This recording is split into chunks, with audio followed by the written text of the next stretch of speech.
반갑습니다. 수양단 김법진입니다. 제가 오늘 발표할 내용, 불법 활용 중에 업보 해탈에 대한 이야기 두 개를 단톡방에 이미 실었기 때문에 대부분 읽어보시지 않았을까 생각이 듭니다.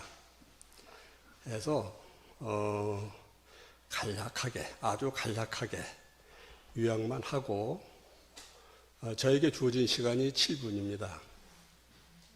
그래서 간략하게 하고 나아가도록 하겠습니다. 이 책이 제가 2007년에 쓴 책입니다. 그 단톡방에 쓴 것처럼 17년 전에 이 책을 쓰다 보니까 집에 남아있는 게 없어서 마침 아들이 갖고 있다고 그래서 가져와가지고 소개하게 됐습니다. 그리고 이것은 제가 애용하는 금강경 32분까지 되어 있는 풀로 되어 있는 원본 책입니다. 제목을 업보 해탈이라고 했는데요. 업보는 원인과 결과를 얘기한 인과입니다. 우리가 세상 살아가면서 나쁜 업을 지어놓고 원인을 지어놓고 그를 내버려 두어가지고 해탈하지 못한다면 세상 살기가 매우 힘들어집니다. 하는 일이 삐그덕거리고 일이 제대로 풀리지가 않고 그렇습니다. 해서 소원 성취를 하려면 업보가 없어야 하지요. 또 자유스럽지도 못합니다. 몸과 마음이 구속돼서 행복하지가 않습니다. 또 지혜도 나지 않고요. 그래서 그 업보가 있으면 지혜가 나지 않는다는 것을 이야기한 경전이 금강경입니다. 안욕따라 삼맥사рем볼이라고 하는 금강지혜, 부처님의 지혜를 어떻게 얻는가요? 하고 그 방법론을 수보리존자가 금강경 2분에서 묻습니다. 그때 묻는 내용이 어떻게 세상을 살아가야 하나요? 또 살다가 부득이하게 갖게 되는 업보는 어떻게 없앨 수 있는가요? 하는 이 두 가지를 질문을 했고 그 두 가지 질문에 대해서 답한 것이 금강경입니다. 그래서 그 외에도 많이 있지만 금강의 큰 테두리는 우리가 인생을 어떻게 살 것인가 하는 내용하고 살면서 만들어진 업보는 어떻게 없앨 것인가 하는 것을 이야기했습니다.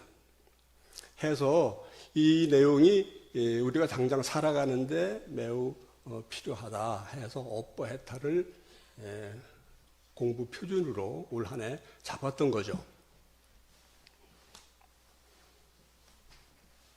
저에게 올 한 해 그 공부 표준으로 주어진 것은 불법 활용입니다. 활용이 너무 불법 활용이 방대해서 업보 해탈이라고 하는 한 가지만 뽑아가지고 했다고 하는 이야기를 했고요.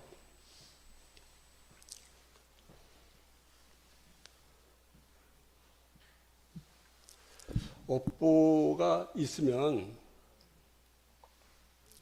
세상 살이가 힘들어지고 지혜도 안 나고 또 자유롭지도 못하고 윤회도 하게 되고 한다고 했기 때문에 부처님은 업보 없는 삶을 살라고 하면서 두 가지를 얘기했다 그랬습니다. 그것이 불교 용어로는 은하웅주, 은하항복기심이라고 표현하는데 어떻게 살 것인가 하는 것에 대한 대답을 부처님은 어떻게 말씀하시는가 하면은 엽법하게 살라고 그랬어요. 엽법하게 살아라. 합리적으로 살아라. 경우에 맞게 살아라. 이치에 맞게 살아라. 지나치지 마라. 중도죠. 그렇게 하면 업을 만들지 않는다고 했습니다. 이것이 금강에서 첫 번째 그 은하웅주에 대한 수보리존자가 질문한 것에 대한 대답이 되겠습니다. 이것은 부처님이 그 말씀과 행동에서 발견할 수 있는 내용입니다. 금강경의 구절로 뭐 방금 제가 말씀드렸던 것과 같은 그런 표현, 여법이다, 경우에 맞다, 뭐 지나치지 않아야 된다 등등 이런 표현은 없습니다. 단지 부처님의 그 행동 거지에서 나타나는 모습을 보고 발견한 거죠. 안한 존재가 그것을 발견해서 여시아문 그랬습니다. 여시아문은 다른 사람들은 부처님의 말씀과 행동을 어떻게 봤는지 모르지만 저는 이렇게 보았습니다라고 한 얘기가 바로 그 내용이 되겠습니다. 해서 금강경 1번에 이것을 써놨어요. 두 번째로 이미 만들어진 업은 없애야 되는데 없애는 방법을 금강경 3번에서 자상하게 써놨습니다. 그 써놓은 내용을 보고 소명태자는 야, 이거는 참으로 중요한 내용이다. 대승을 하는 사람들은 이것을 꼭 해야 된다 하는 생각이 들어가지고 대승 정종, 정은 바를 정자고 종은 마루 종자 꼭 해야 된다는 그런 뜻입니다. 그 내용이 뭐냐? 오늘 주보에 있습니다마는 부류 중생 우리에게 떠오르는 생각은 수없이 많습니다. 뭐 시기하는 마음, 의지하는 마음, 누구 흉보고 싶은 마음, 또 뭐 잘난 척하는 마음, 욕심, 화내는 마음 수없이 많은데 그 많은 마음을 9가지 카테고리로 나누어서 구류 중생에서 금강경에서는 난생, 태생, 습생 등등으로 이렇게 표현하고 있습니다.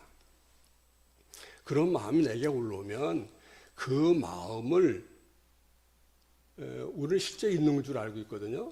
근데 실제 있는 게 아니거든요.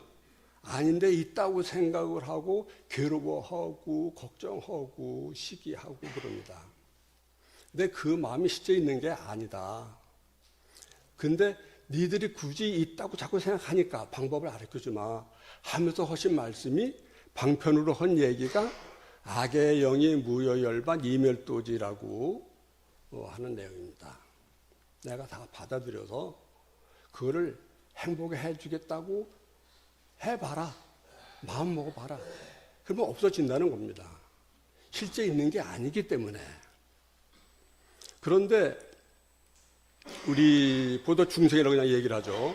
우리들은 부처님이 살아계실 그 당시에는 그 정도만 얘기해줘도 그러한 업식이 바로 사라졌을는지 모릅니다. 근데 지금 우리는 사회에 너무 많이 물들어 있어가지고 마음이 그렇게 깨끗이가 못해서 무슨 방법이 있으면 좋겠다는 생각을 해요. 해서 나온 거가 그 방편이죠. 이것도 나온 거가 형식으로 나무를 넣어가죠. 하고 내 마음을 주면 이 나무가 내 마음을 가져간다고 하는 것을 믿는 거죠. 일체 유심조이기 때문에 내가 넣어가죠 하면은 가져간다고 믿으면 없는 거니까요. 그것을 인디언들이 했다는 겁니다. 과거에. 그래서 대종사님의 가르침을 따르는 우리니까 우리는 어떻게 하면 좋을까 하는 그 방편 같은 거 한번 생각해 봤어요. 전철 타고 오면서. 원래 이 내용은 원고에 없는데요. 전철 타고 오면서 가만히 생각하니까 우리도 무슨 방편이 있으면 좋겠다는 생각이 드는 거예요. 무슨 방법이. 너가 이런 거 말고 더 좋은 건 없을까. 생각해 보니까 우리는 그 좋은 게 있더라고요. 이론상을 믿으니까 이론상은 법신 플러스 보신을 합한 걸 이론상이라고 하니까 아 이론상에 바치면 되겠구나 내 마음을. 그럼 부처님의 위신력에 의해서 내 마음이 녹아 없어지겠네.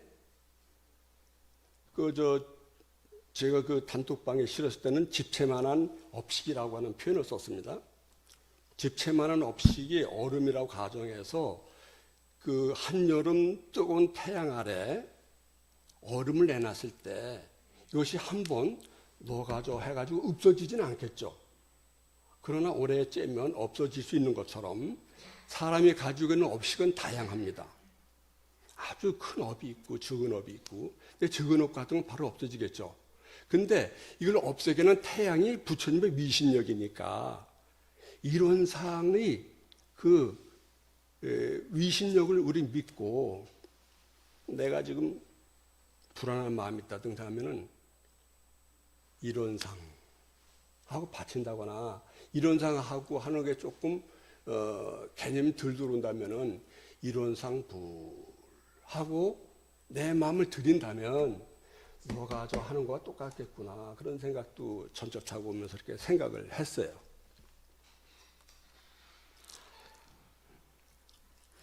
지금까지 얘기가 다거든요. 저에게 주신 시간 7분입니다. 혹 질문이 있으시면 받고 없으면 내려가도록 하겠습니다.